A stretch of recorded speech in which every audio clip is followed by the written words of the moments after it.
Hello, everybody, and welcome back. Today's topic will be hiring the right general contractor. So the first item is the contractor must be licensed. So you have to get the name of the company and his license number. And also, every state have a board of contractors that you can look up that contractor or his license number to make sure that he is licensed. Now, the license classifications is usually, like in the state of Virginia, A, B, and C. Each one of these classifications have limits. For example, Class C in Virginia have limit of $10,000. So if your job is more than $10,000, you cannot hire that contractor. You have to have a higher license. Class B classification have $120,000. So that contractor can do up to $120,000 of a job. If your job is greater, 150, 200,000, that contractor cannot do your job. He'll be violating the board of contractor, violating the law. Number 3, which would be like a contractor. This one would be unlimited number of money, and that's the contractor. If you're looking to build a house or renovate a house, that's the one he's supposed to hire. So also when you look up their number in the board of contractors, find if they have any violations. So because it's very important, you can call and see what kind of violations you have and did he solve the problems or not. Number 2, insurance. So the contractor must be insured. So what types of insurance that the contractor should carry? 1, liability insurance. This is third-party insurance. That means if he's working on your job and somebody get hurt, then they can sue you. So you want to make sure that he carry a liability insurance covering you against a third-party claim. Workman compensation. This is an insurance for his workers and subcontractors. If somebody get hurt on the job, the insurance company, these people cannot come after you, but the insurance company with the workman compensation will cover it. In my life, I have many accidents that I saw. For example, I have a roofer who was working and he's wearing his sneakers, so he slid off the roof and he died. So the job was stopped, everything is freezes, and then someone have to pay for that. So if he has workman compensation, it is covered under that, and you do not have to be sued. Third one is, we call it product completion or build the risk, is for whatever he built that it is covered.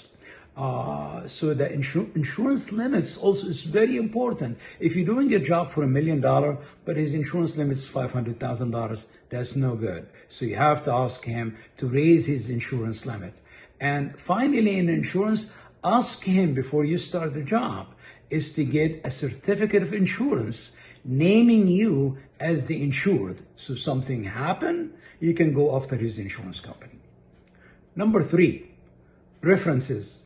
Very important. A lot of people hire people without any references. And I don't mean, this list or this list. No. Ask the builder or the general contractor to give you minimum of 3 references that have done similar work to your work. And, ask for the name of the client, ask for the phone of the client, the email of the client, and where the job is. Call every single one of them and say that you took his permission to call you and ask him about the job, how he was, did he complete work on time, and did he have any problem with the contractor.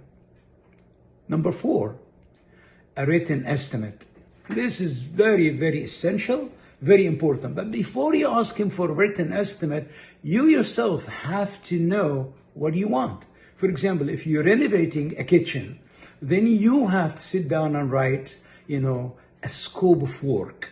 What do you want your contractor to do? 1, replace existing cabinets. What type of cabinets? Cabinets could be 30-inch high, could be 36-inch high, could be 42-inch high. So what kind of cabinets? Is it oak? Is it pine? Is it white? What do you want? You see, you read that scope.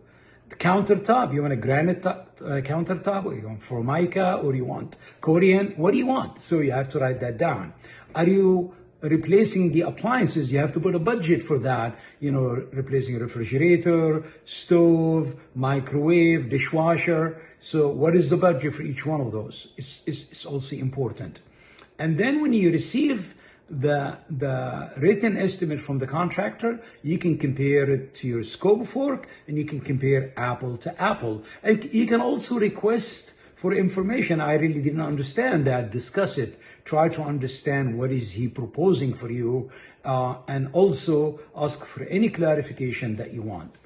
Number 5, subcontractors. Okay, every contractor, either he uses his own force or subcontractor. Most of them, they use subcontractors, for example, like plumbers, electrician, HVAC. And these are the major things that you want to make sure that he give you the name of his subcontractors. And you also have to look them up, that they are licensed in their trade. So if their trade is plumbing, he must be licensed in the plumber. So that's number 1. Look up their license and make sure they are licensed. Now, if you have any question about the subject of today, choosing the right general contractor for your project to be successful, please subscribe and ask any question that you want, and I will be answering your question in the next video. But also, video number 3, we'll be talking about a good construction agreement. What should be in it? So I will see you then. Thank you.